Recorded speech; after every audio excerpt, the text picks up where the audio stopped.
Hey, Ryan Reynolds here for Mint Mobile. You know, one of the perks about having 4 kids that you know about is actually getting a direct line to the big man up north.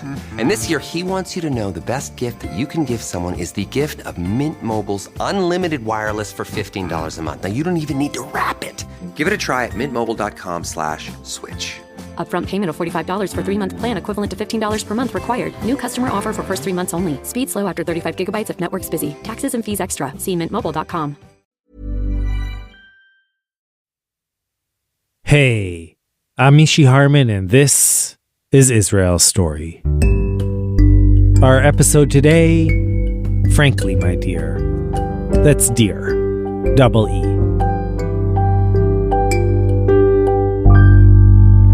Iran, because of the great leadership of the Shah, is an island of stability in one of the more troubled areas of the world. This is a great tribute to you, Your Majesty, and to your leadership, and to the respect and the admiration and love which your people give to you. That's U.S. President Jimmy Carter. He was the guest of honor at a state dinner in Tehran's Niavaran Palace. Raising his glass and offering up a toast, he said, I asked my wife, with whom would you like to spend New Year's Eve? And she said, above all others, I think with the Shah and Empress Farah. So we arranged a trip accordingly and seemed to be with you. The clock would soon strike midnight, and 1978 would begin. That year would also turn out to be the one in which the Shah's long-standing dynasty would entirely disintegrate. The spark of Islamic revolutionary fervor was lit in the holy city of Qom in January, and from there, it spread across the country. Every day here now, the demonstrations and arrests go on. Rumors in Tehran say people are being armed and may soon start firing back at the troops. In August, with protests raging in 36 cities throughout Iran, martial law was declared. The number killed in Tehran since the beginning of the month is probably well over 100, but people in this crowd were saying and believing 7,000 had been killed. Emotions over the dead and the rumors of dead are high. The country quickly devolved into chaos. There was genuine fury here.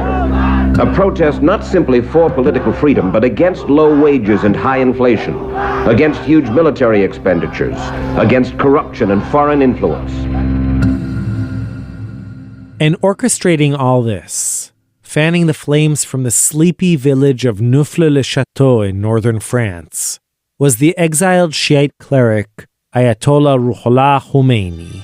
Cet homme sous un pommier, c'est le chef le plus prestigieux de la religion chiite, l'adversaire le plus acharné du Shah d'Iran, c'est l'Ayatollah Khomeini, dans sa retraite de Neauphle-le-Château, après 15 ans d'exil passé en Irak. Khomeini pitched a tent in the garden of his rented residence at 67 Rue de Chevreuse and turned it into his revolutionary headquarters.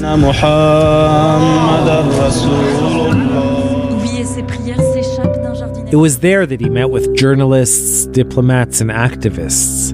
And it was there that he delivers subversive sermons into a cassette recorder. In his calm, steady, and defiant voice, he called for a new and deeply Islamic Iran.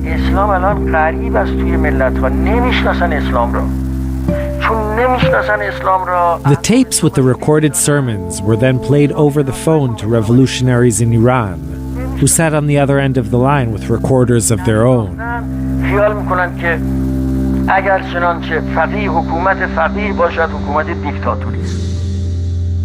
Before long, these tapes were being passed from hand to hand in tens of thousands of mosques and markets.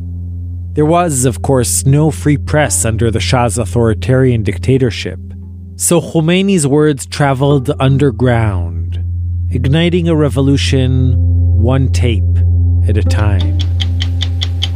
When he speaks, millions of Iranians listen.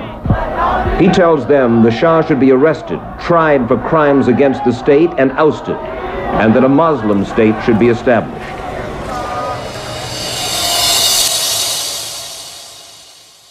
On January 16th, 1979, just over a year after that celebratory New Year's Eve bash with President Carter, the Shah, Muhammad Reza Pahlavi, departed Iran with his family. They left for Egypt, in what was officially billed as a private vacation. Good evening. A tearful Shah of Iran left his country today on a vacation from which he may never return. Bob McNamara is there. Meanwhile, traveling in the opposite direction was the exiled Ayatollah. On February 1st, millions greeted the venerated revolutionary upon his arrival. The people were in a frenzy to catch just a glimpse of the man they revere like a god. And amid all this upheaval, amid a revolution that changed the world and continues to shape global affairs till this day, an Israeli envoy by the name of Mike van Gravenbroek landed in Tehran on a secret mission. This is his story. It takes place during the final, frantic days of the Shah's regime and includes some caviar, fine carpets, the malignant presence of a possibly former Nazi zookeeper, a cameo from a sensuous Mossad agent, and cold-blooded murder. I know I'm promising a lot, but this is the improbable, totally true story of a flying Dutchman and some of the last olim to leave Iran before the revolution. Our producer Mitch Ginsburg will take it from here. A while ago, a man by the name of Amir Balaban came into our offices in Jerusalem. He didn't really know me, but I immediately recognized him. I knew that he had a background in the clandestine world, and that, for decades, he's devoted himself to the protection and preservation of Israel's wildlife. I'm not really sure why, but I cornered him at the coffee machine. I told him that I'd heard the story of the airlifting of the wild striped ass out of the Donegal Desert in Ethiopia, a mission for which the Parks Authority managed to enlist the assistance of the Israeli Air Force. And I asked him if that was the craziest story he knew from the world of animal conservation. He shook his head, chuckled into his coffee, and said, "No, there's a wilder one. It's about a Dutchman, a sort of cross between David Attenborough and Jason Bourne, a man who gathered and traded and bargained for animals all across the Middle East, and then transported them home in all kinds of unlikely ways." He described the man and sent me his number. He said he lived on a remote ranch in the Negev desert, and that he was getting on in years. So if I wanted to talk to him, the time was now. I called him up and scheduled a visit. When I met Mike, he was in his 80s. He had a deep voice, broad shoulders, and a very soothing manner. We spoke in the living room of his desert home, which was made out of a series of interconnected railroad cars. He started, as one often does, at the very beginning. I was born in the last couple of years of the Second World War, and straight after the war, my parents decided, let's leave Holland and go to one of the colonies we still have. In the different versions of Mike's life, I've heard it said that he was raised in the Indonesian jungle or on the grassy savannas of South Africa. But really, we went to Curaçao, and there I spent 12 years of my youth, most of the time on the beach. When he was in high school, his parents yanked the flippers off his feet and shipped him back home to the town of Zeist to continue his education. He eventually began a degree in tropical agriculture, hoping, I guess, to return to his Caribbean lifestyle. There was a mandatory apprenticeship at the end of his studies, and his university offered two options: Kenya or Israel. Though he wasn't and isn't Jewish, Mike chose the latter. He arrived in Israel in September 1965 and was placed in Kibbutz Yad Mordechai, south of Ashkelon, which, needless to say, is a rather arid location for advancing a degree in anything tropical. But Mike, then and now, a mellow, easygoing kind of guy, figured it would do just fine. On one of his first days on the kibbutz, while working with the cows in the dairy shed, he went out for a walk and spotted a flock of plump-looking partridges. Chukars is how they're called here. He wondered aloud if he could shoot a few, and his companion said, yes, he could, but only if he had a permit. And those, he explained, could be obtained only at the Israel Nature and Parks Authority's main offices. Soon thereafter, on a rare day off, Mike went down to the headquarters and was bounced from one office to the next until his presence caught the attention of the Director General, a man by the name of Avram Yofe, who, though more than a generation older than Mike and an active Major General in the Israel Defense Forces, turned out to be a kindred spirit. Yofe quickly became a sort of father figure to Mike, and the Dutch student, like many others in Yofe's circle, started calling him by his nickname, Avram. Here he is. In a recording I recently dug up from the State Archive, you can hear Avram talking about the unit he commanded, noting that the only reservists who didn't show up for duty were the lame, the limp, and the lost. But throughout this oral history of the Six-Day War, he kept steering the conversation toward nature and animals. Finally, his interviewer says, I see that you like animals no less than you like soldiers. Avram says yes, absolutely. He loves nature above all else, and definitely more than anything that can shoot. But please don't be confused. Avram was no tree-hugging pacifist. He was a leathery war veteran who in the late 50s and early 60s had been given the command of both the southern and northern fronts. Nor was he a man particularly well known for his modesty. Upon his retirement from the IDF in 1965, he remarked that he's sorry to shed the olive green uniform because once he leaves, there will be no one in the general staff who even looks like a general. In 1964, while still serving as the head of the Northern Command, Avram was named the first Director General of the Israel Nature and Parks Authority. Apparently those were the days in which it still made sense to hold two such weighty and wildly different jobs. Anyway, the general, whose favorite hobby was actually spearfishing off the coast of Haifa, took to the newly added role with a passion. He asserted control over lawless lands, banned hunting, which he once used to thoroughly enjoy, and lobbied for a bylaw that somehow became the most adhered to provision in Israeli public life, namely the prohibition against picking wildflowers. And then he set his sights on what would become his life's work and driving passion: the restoration of the animals of the Bible to the land of the Bible. By that, Avram didn't merely mean filling cages in a Bible-themed zoo. That was already happening, even though the Jerusalem Biblical Zoo famously had to keep replacing the poor lamb that was put in the exhibit with the wolf. No, Avram meant something different altogether: to return the animals to the actual land, so that they'd roam the valley of Jezreel and the iris-dotted slopes of the Gilboa. In a way, he hoped to restore the landscape of his own childhood. See, Avram was born near the Kinneret in 1913, and even just during the first 40 years of his life, he had seen many of the animals of the Bible erased from the map of Israel.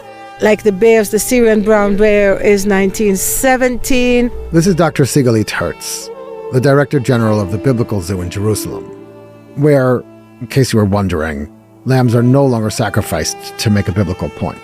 The crocodiles were here until the beginning of the 20th century. The leopard-faced vulture, the leopards were extinct only 40 years ago. The cheetahs, we used to have cheetahs in the Arava until 1960.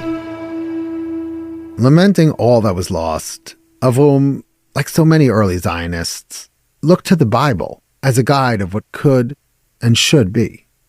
He believed in the Bible's territorial promises and its descriptive prowess. And he believed that just as every Jew ought to return to the land of the Bible, so too should every animal in the Bible be brought back to the land of the Bible. Of every clean beast thou shalt take to thee by sevens, the male and his female, and of beasts that are not clean. And Avram, he was a very, very powerful person.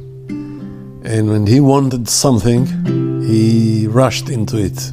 That's Avrum's son, Dani. He was a Zionist and a nature lover. Yes, he was imagining. He was imagining things and brought them into life.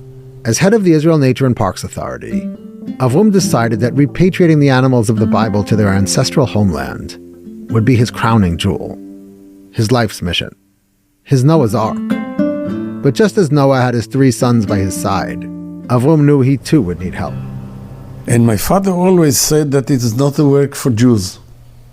It should be a goy to do it. All of which sent him in the direction of Mike van Grebenbroek, the young Dutch agriculture student milling around his offices. And when he found Mike, he said, "This is the guy." The 2 burly men, separated by 30 years, religion, nationality, and history, immediately took to one another. He is a fantastic guy. I loved him. Guided by nothing other than his gut, Avrum felt sure that the young Dutchman, of all people, was the missing part of his master plan. Now, plan might be slightly overstating it, because even by Israeli standards, Major General Avram Yoffe was very improvisational.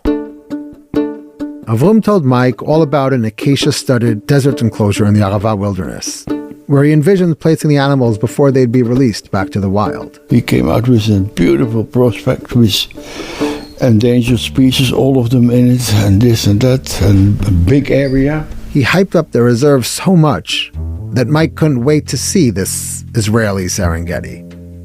But when the Dutchman traveled south to have a look for himself, I couldn't find it. No, Avram said, "I forgot something to tell you. You have to make this." Yet Mike, the beach boy from Curacao, wasn't fazed. Avrum started telling him exactly which animals he wished to gather. Get me this, get me that, get me that. And so began Mike's career as what we might call the Israel Nature and Parks Authority's secret agent. Its man for special ops. One was from Chad and one was from Holland, and so all different countries. And so, throughout the late 60s and early 70s, Mike found himself in all kinds of strange corners of the globe. Unofficial, yet often secret orders from his friend Avrum, the head of the Israel Nature and Parks Authority.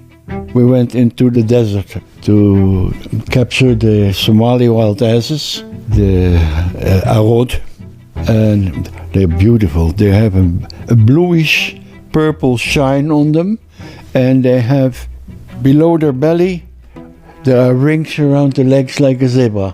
In Ethiopia's Danakil Desert, aided by no more than a pole and a noose, Mike managed to corral a dozen wild asses. Avrum, having been hung up on by everybody else, called in a favor from his buddy Moti Hod, the commander of the Israeli Air Force.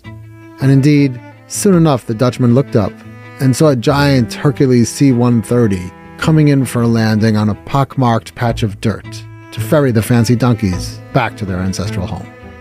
That, by the way, was the somewhat well-known saga I'd asked Amir about near the coffee machine. In any event, by 1978, Mike had already brought Avrum the Somali wild ass, the Arabian oryx, the onager, and the addax, among others. But one animal had thus far eluded them entirely.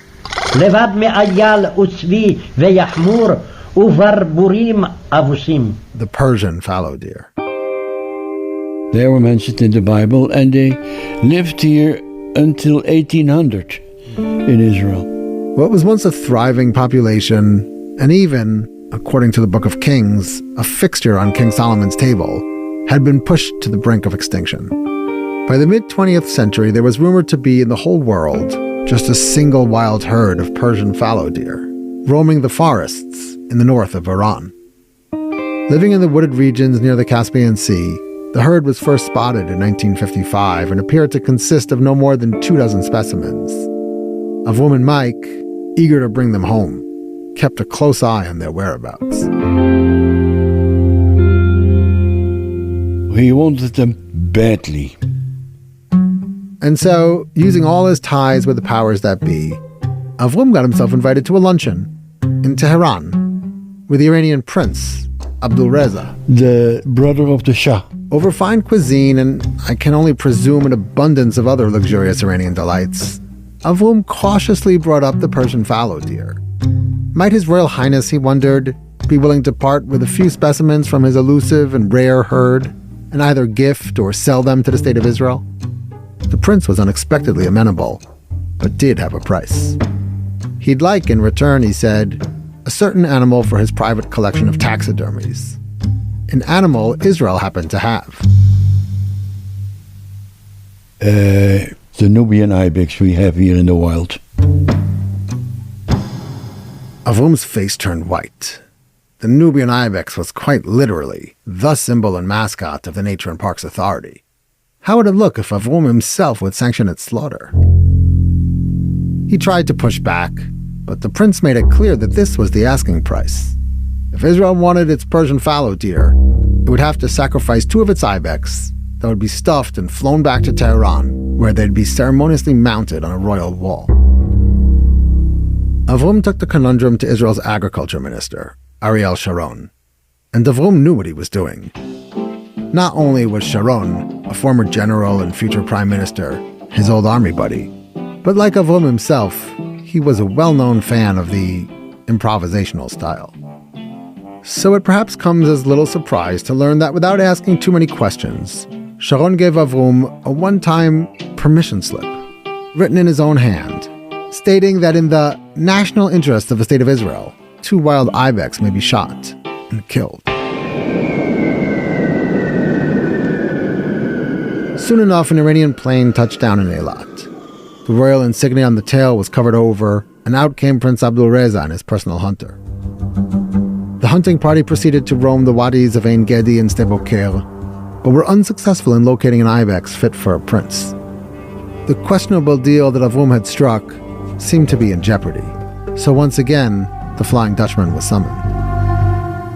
And one day in the morning, at 4 o'clock in the morning, they kicked me out of bed and said, Mike, you have to go, because we couldn't find any. So I went, and in half an hour we had the 2 biggest males ever existing in the country. One of the ibex they bagged was so impressive, it had actually been given a name, Caesar. And its butchering and skinning in Mike's Eilat home drew some unwanted attention. My neighbor. Enter the nosy neighbor, who also just happened to be the regional head of a Chevra Laganat Teva, or the Society for the Protection of Nature in Israel, and as such, knew exactly who Caesar was. And she saw from the road a whole line of blood going into my house. So she walked in and she asked Mike, everything okay with you? And then she saw those 2 dead ibexes.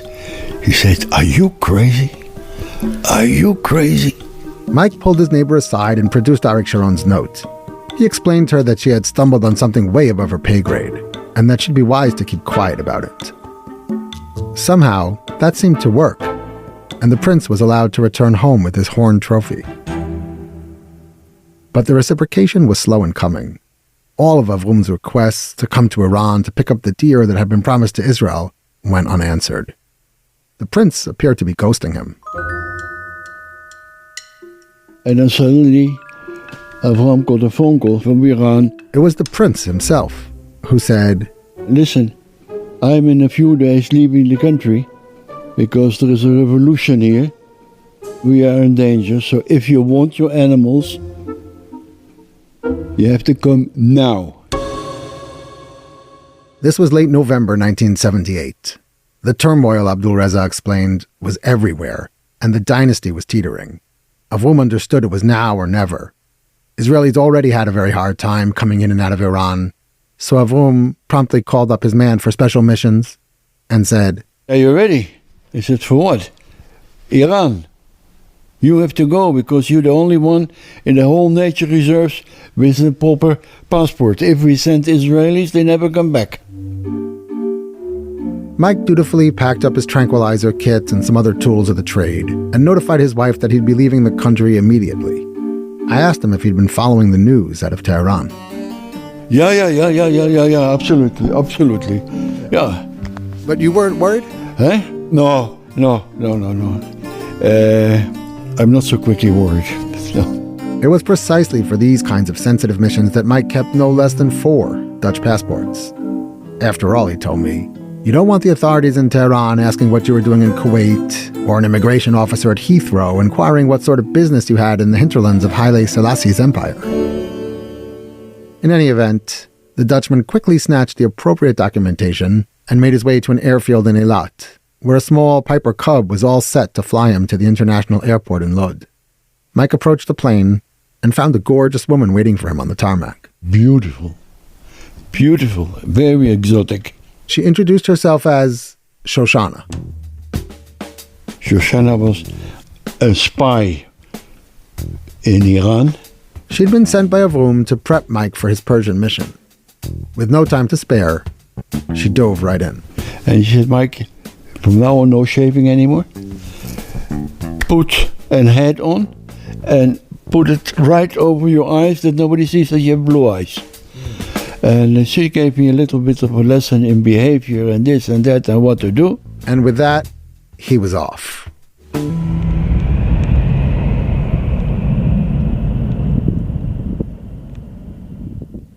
We'll be right back. Hey, Ryan Reynolds here for Mint Mobile. You know, one of the perks about having 4 kids that you know about is actually getting a direct line to the big man up north. And this year, he wants you to know the best gift that you can give someone is the gift of Mint Mobile's unlimited wireless for $15 a month. Now, you don't even need to wrap it. Give it a try at mintmobile.com/switch. Upfront payment of $45 for 3-month plan equivalent to $15 per month required. New customer offer for first 3 months only. Speed slow after 35 gigabytes if network's busy. Taxes and fees extra. See mintmobile.com. And we're back. As you'll recall, we left off as Mike van Gravenbroek, the Nature and Parks Authority's special agent, was about to embark on a mission to capture the Persian fallow deer. Okay, back to Mitch. As tens of thousands were trying to get out of Iran, Mike found himself heading in the opposite direction, on a nearly empty, Tehran-bound aircraft. Avrum, of course, was the mastermind of the operation. Relying as usual only on back channels, he opted not to brief Yosef Harmelin, the Israeli ambassador in Iran, but rather to trust one of Harmelin's subordinates, who, surprise, surprise, was a former soldier of his. He called the man up and told him about Mike's imminent mission. He told me, General Segev, I am giving you now order. You will bring the fellow deer. Brigadier General Itzik Segev was, at the time, Israel's military attaché in Tehran. But more importantly, for our purposes at least, he, like Mike, was a full-fledged member of the Noah's Ark crew. So when Mike's flight touched down at Mehrabad International Airport on November 28, 1978, Itzik was there to greet him. So I told him, listen, Mike, no one come to Iran this day. Welcome. General Segev, whose hands were more than full trying to get El Al tickets for Jews desperate to leave the country, secured 2 off-road vehicles, had them filled up with gas that had been flown in especially from Israel, put together a local crew, and made a reservation for Mike at a nice local hotel. Mike settled in, ready for his adventure to begin the following day. I had caviar and everything, a fancy dinner, absolutely beautiful. And then I went up to my room, and the next morning I woke up, went down to the breakfast room. Nobody. The day before, the hotel was full of beautiful Persian carpets, not one anymore. Everything ripped off, empty. Nobody at the lobby anymore. Finished. So Mike and his newly assembled crew quickly jumped in their jeeps and headed off to the northern highlands of Iran. Off we went, roadblocks. The lines outside the gas station stretched on for miles. People were clearly eyeing their full jerry cans of gasoline. And it's a long drive because you have to get out of the valley from Tehran, and then you go up in the mountains. And then you reach the high plateau, and you get in a complete different area that is a European climate. Though it was only late November, The landscape leading up to the Samarkand Reserve, where the fallow deer were rumored to be, was already blanketed in snow. Mike arrived at his destination and took stock. To catch the deer, he realized, he'd need good netting, and that meant going to Baku, Azerbaijan, and buying some off the local sturgeon fishermen. I mean, after coming all the way from Eilat, what's an extra 1,000-mile round-trip detour for some netting? Anyway, once that was accomplished, he recruited a crew of local bushcutters who helped spread a loose, translucent wall of netting through the dense brush. But the furtive Persian fallow deer, or Dama mesopotamica, proved to be very elusive indeed. Yeah, it was very hard because they are superbly strong and they have very sharp hooves. So if one is in a net, to hold it down, you need 4 or 5 people. It's a big deer. It is not a regular fallow deer. No. It is a Persian fallow deer. It is a big deer. After several failed attempts, some deer jumped right through the imported netting, others got around it. They finally managed to corral one of the males, which got stuck with its massive antlers. We put him in the box, we created him. They returned to their camp with the deer and went to bed, elated. And next morning, dead. Mike was heartbroken. They killed it. They, being local Khomeini-supporting villagers. They killed it because they heard that they were going to Israel. The buck, he felt, was murdered for being a Zionist. That said, the Dutchman was not the kind of man to let perfectly good venison go to waste. So, chewing on some martyred deer, Mike contemplated his next steps. He could feel the ticking of the clock. On their nightly debrief calls, General Segev, the military attaché, was sounding increasingly anxious. Both men knew that with each passing day, the window of opportunity was closing. The Shah's regime was crumbling, and El Al flights were having ever more trouble landing. After several other deer managed to evade him, Mike changed tactics and opted for his trusty old blowpipe. For hours, he hounded the onyx-eyed animals from the passenger side of a well-camouflaged Jeep. He successfully darted several does, but they were all thin, old, or infirm. Mike kept at it until he eventually managed to catch exactly what he wanted. 4 healthy females, 3 of which were pregnant. He put them in crates, packed camp quickly before any further assassinations could take place, and headed back towards the chaos of Tehran. Along the way, Mike could sense the fear in the air. In the restaurants, there were 2 pictures hanging, one from Khomeini and one from the Shah, that it can be fast enough which one to pull down. Everybody was scared shitless. Yet, weirdly, though time was clearly of the essence, Mike wasn't in that much of a rush. See, on the way back, in the middle of a sad village square, he stumbled upon a few half-starved, chained predators. A Persian leopard and a cheetah, an Asiatic cheetah, very rare, and 2 Baluchistan bears. Apparently, randomly running into chained bears and cheetahs is the kind of thing that sometimes happens to guys like Mike. He felt he couldn't just leave them there in those deplorable conditions. And if there's room in the back of the truck, why not? Well, took them with us. I said, what will be, will be.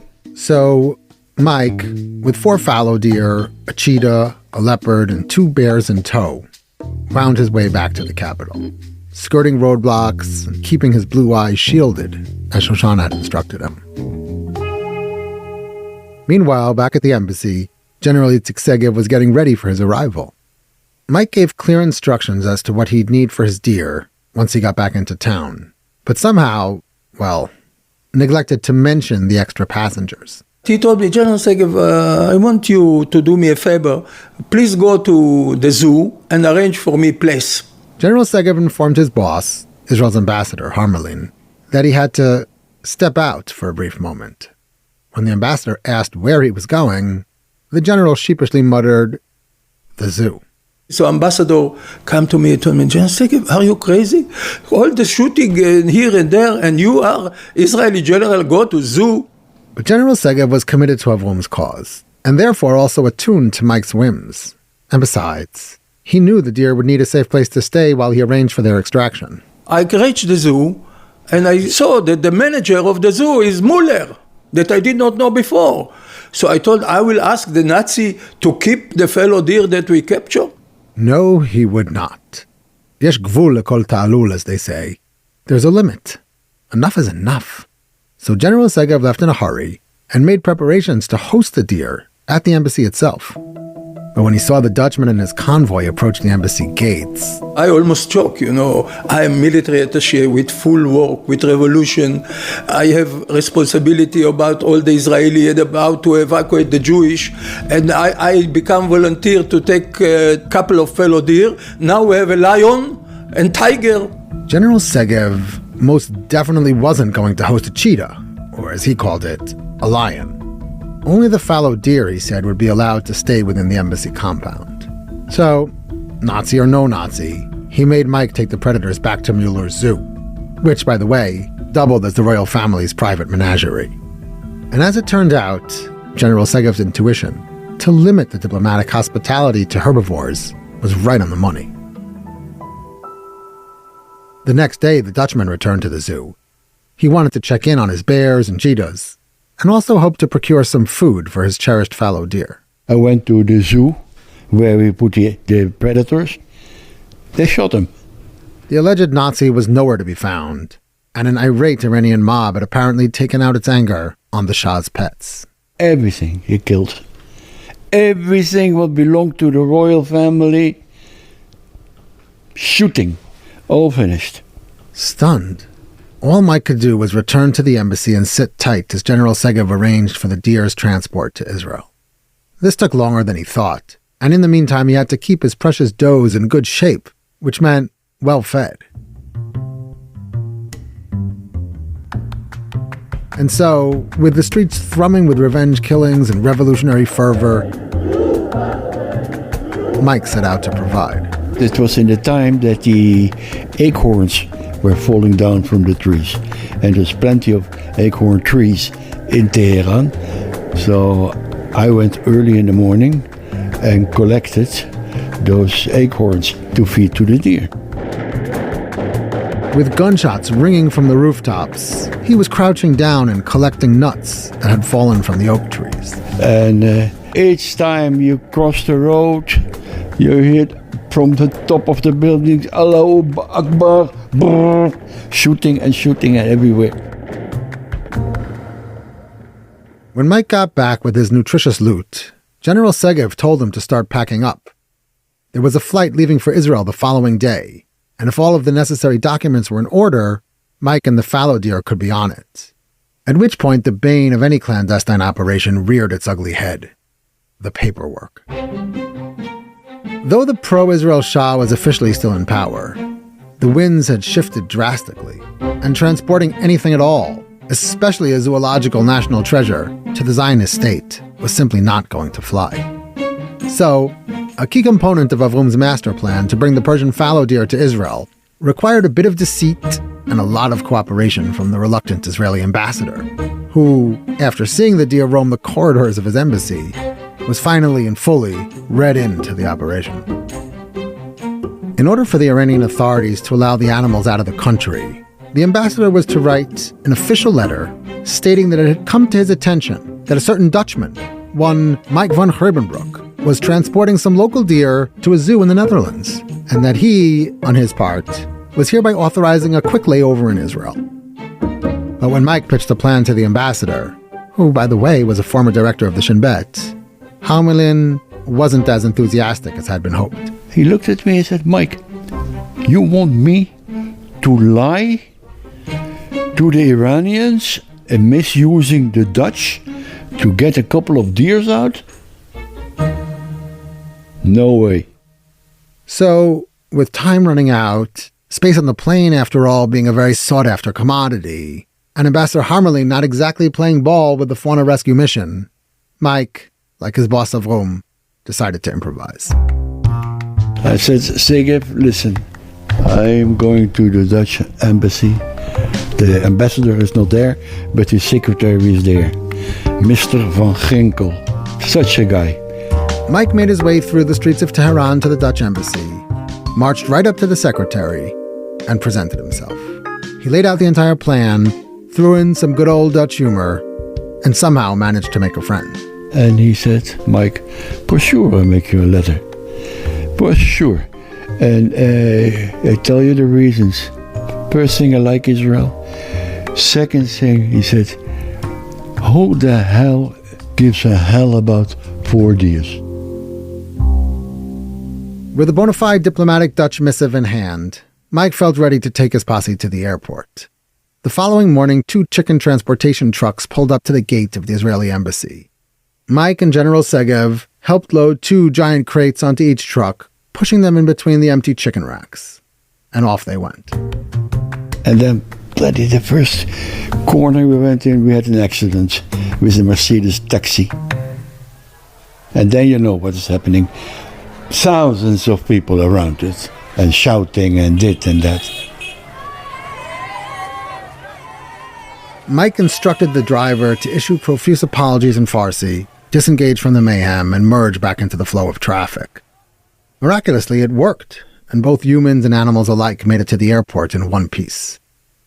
The lore about the 4 Persian fallow deer is that they flew on the very last Israeli airlift out of Tehran.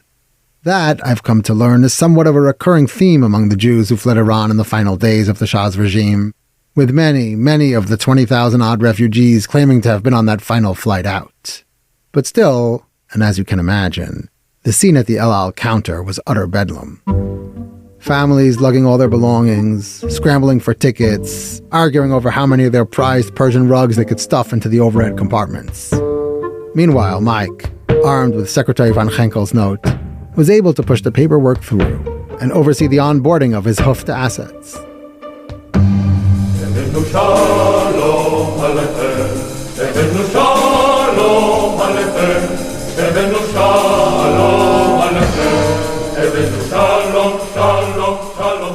So then we arrived in the airport in Ben Gurion, and there Avram Yoffa was waiting with his jeep on the airfield, on the tarmac, and he had really tears in his eyes that he finally got a deer.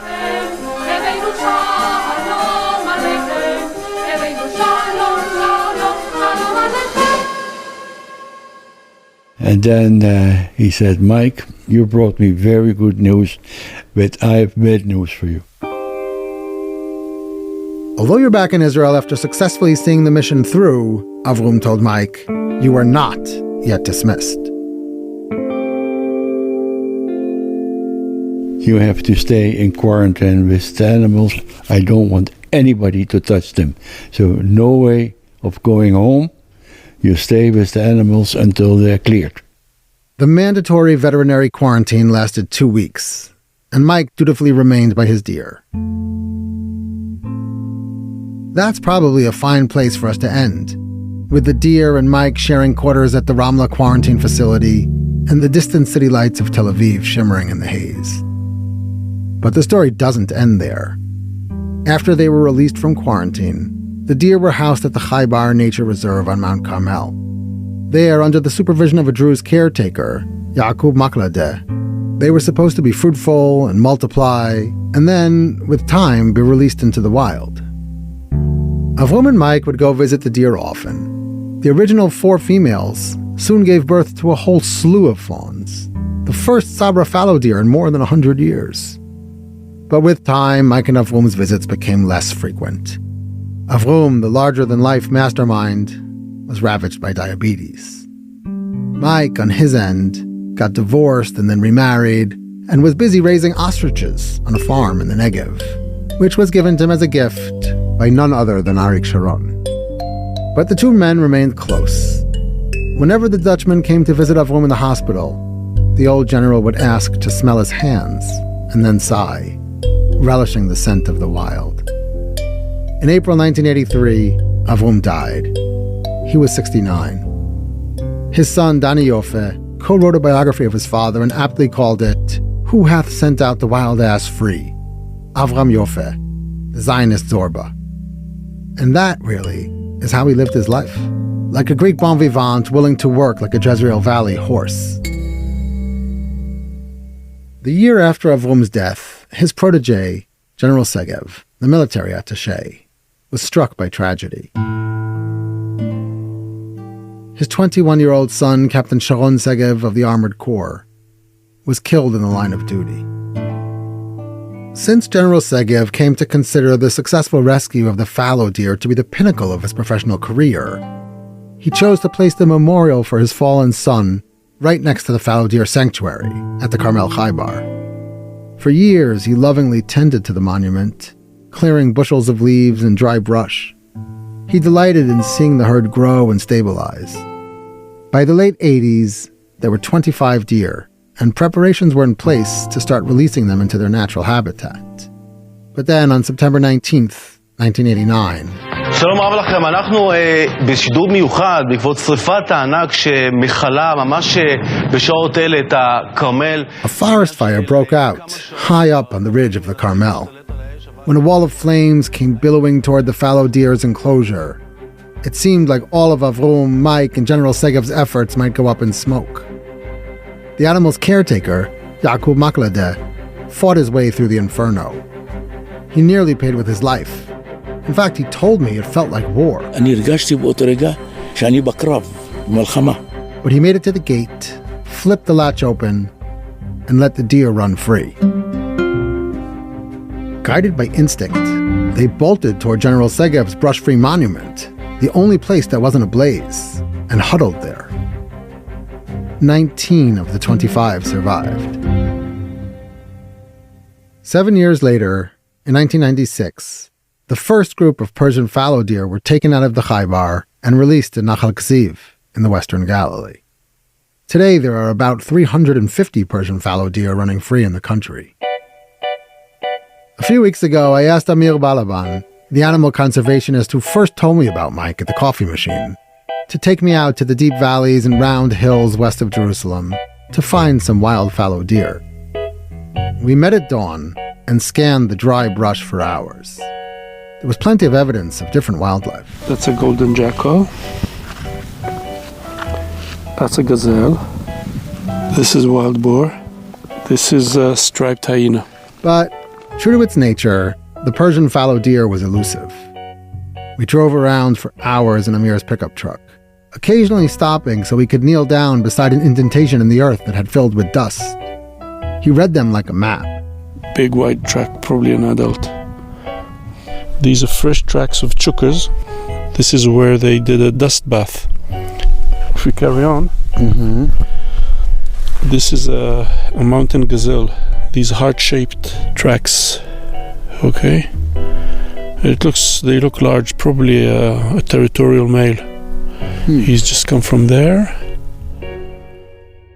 And then, finally, and this is fallow deer. Yeah. The hoof is halved, and it looks like a pretty small one, probably a female. She went that way, and they like these hilly areas where it's open space so they can see one another. They can see predators coming from a long distance, so they feel safe. Listening to Amir speak about this young female fallow deer darting across the hills of Jerusalem, all I could imagine was that somehow, somewhere, Zorba the Zionist was dancing a very exuberant hora indeed. And finally, Mike, the Dutchman. He was kind, funny, and full of heart. One of the most engaging people I've ever spoken to.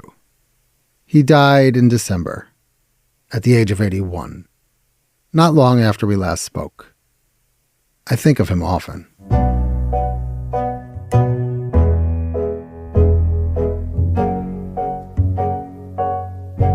Mitch Ginsburg.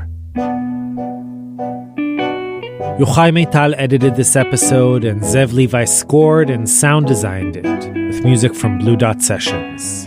You can catch up on all our past episodes on our site, israelstory.org, or by searching for Israel Story wherever you get your podcasts. You can and should also check out our home at timesofisrael.com/podcasts. And of course, follow us on social media under Israel Story. If you're interested in sponsoring episodes of Israel Story, email us at sponsor@israelstory.org. Our staff includes Yochai Meital, Zev Levi, Mitch Ginsberg, Hadas Kidron, Anat Elinav, Noam Ben Zeev, Eden Abitbol, Noam Partom, Eli Fink, Eli Kfumchenko, Alexandra Muller, and Rotem Tzin. Special thanks to Adina Karpuch, Yael Ben Chorin, Shira Shantz Khalil, and Elza Ben Ishu. I'm Mishi Harman, wishing us all good days to come and a light-filled Chanukah. Yeah, absolutely. Yeah. Eh? No. Okay, we'll be back before too long. Until then, shalom, shalom, and yalla bye.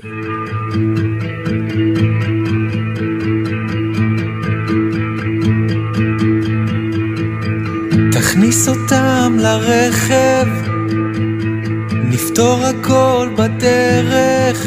מייק מחזיק חזק, רק שלא יעצרו אותנו עכשיו. רחובות מהפכה, טהרן עיר בלי השגחה. הג'יפ נוסע ואין איש שיודע לאן. ואברהם אומר ליצחק, הנה יחמור שהסתבכו קרניו. תציל אותו מפני סכין העקדה. ובכרמל פרצה האש והם הלכו קרוב לאבן. ובן יצחק שמר אותם מפני רוחות הלהבה. תשמור אותם בעדר, הכל יהיה בסדר. סלח צועק ליעקוב לחזור, והשרפה מסרבת לעבור. זה מתקרב מדי. סלח צועק, תציל את עצמך ודי. אני לא עוזב אותם, האש לא תנצח לעולם. ואברהם אומר ליצחק, הנה יחמור שהסתבכו קרניו. תציל אותו מפני סכין העקדה. ובכרמל פרצה האש והם הלכו קרוב לאבן. ובן יצחק שמר אותם מפני רוחות הלהבה. ובארץ בראשית עומד יחמור קרוב לאבן, ולא זוכר ולא חושש מגובה אש או עקדה. אך הוא יודע בליבו מגהנום צמח גן עדן, וגן העדן